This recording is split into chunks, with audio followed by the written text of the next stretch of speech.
Halo, Iya, silakan. Ada yang mau ditanyakan, Wipin? iya, mau nanyakan soal tentang bahasa roh itu ya. Hmm. Itu kan maksudnya yang di KIS 2 itu sama yang di Kisah Rasul 14 itu jadi kata Paulus maksudnya apa ya Kak? Jadi yang mau kamu tanyakan tuh apa? Apa yang mau kamu tanyakan dari bahasa roh sendiri? Jadi bahasa roh itu boleh kita pakai dalam berdoa pribadi atau harus kita juga berdoa untuk bisa menginterpretasikan doa itu.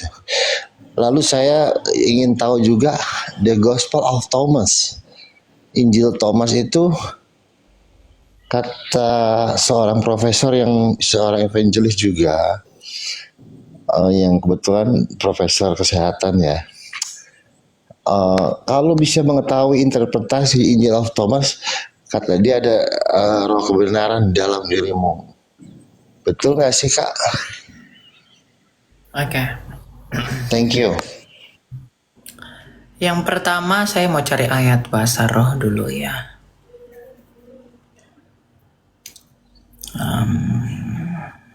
Bentar ya.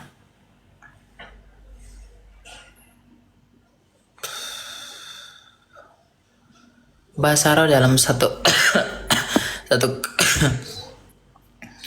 bentar ya. Dalam 1 Korintus 14 ayat 13. Apakah sebenarnya bahasa roh itu bisa dipakai untuk berdoa secara pribadi di hadapan Tuhan? Lihat ya. Nah, 1 Korintus 14. Ini poinnya sih sebenarnya di sini ayat 13. Karena itu siapa yang berkata-kata dengan bahasa roh, glosa dalam Yunaninya, ia harus berdoa supaya kepadanya diberikan juga karunia untuk menafsirkannya. Tujuan bahasa roh sebagai salah satu, bukan satu-satunya dari karunia roh, adalah untuk membangun.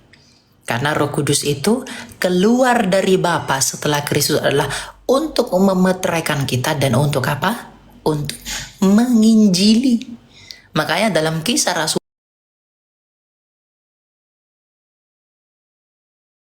mendengarkan apa yang mereka ucapkan itu mereka mendengarkan Injil. Bahasa-bahasa lain. Nah, apakah saya boleh berdoa menggunakan bahasa roh dalam pertemuan pribadi saya dengan Tuhan? Boleh.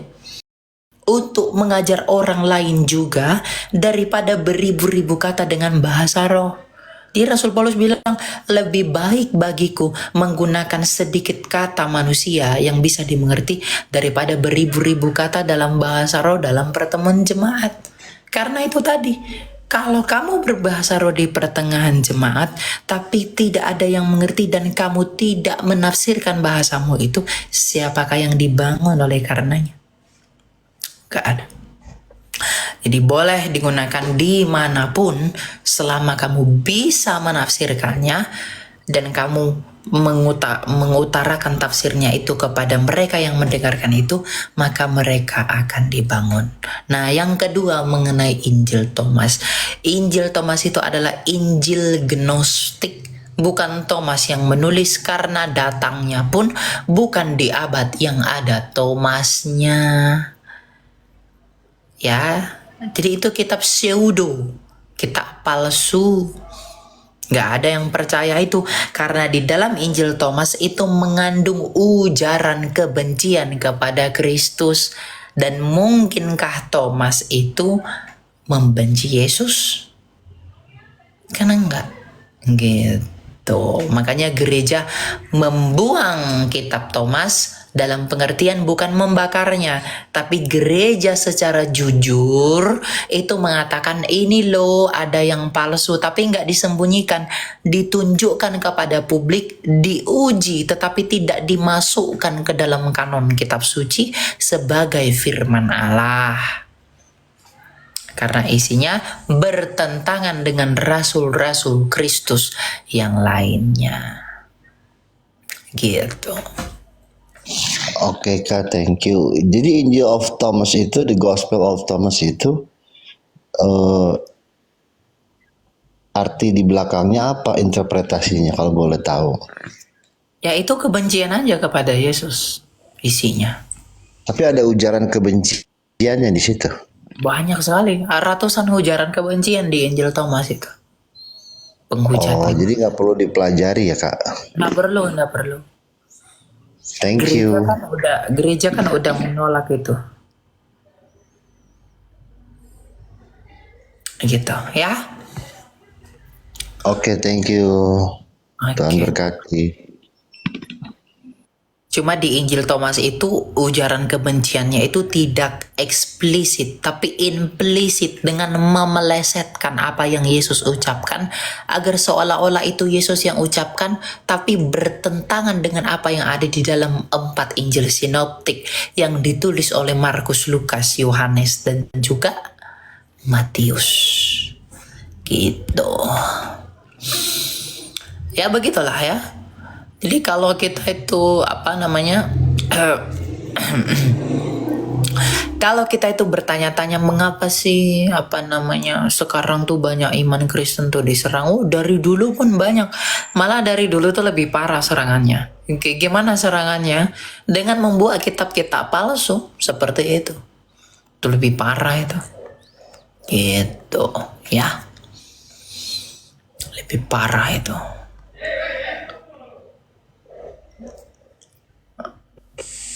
Silakan Mamuli. Shalom. Dia yang nggak tahu.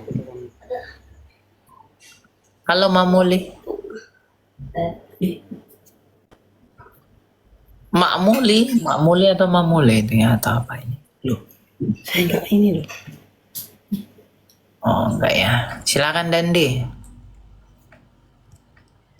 Halo Shalom, Dandi. selamat malam Kailia. Yang malam silakan. Kaila mau tanya tentang pendapat tentang Kailia tentang seorang pemuda yang jarang pergi ikut ke pemuda tapi sering ke gereja. Itu pendapat Kailia seperti apa? Sebentar Kang. Oh no. Maksudnya jarang pemuda maksudnya gimana? Jarang ikut ibadah apa? Jarang mengikuti ibadat pemuda tapi sering ke gereja. Jarang ya seperti itulah Kailia. Ya kamu nggak mau ikut pemuda itu karena apa dulu?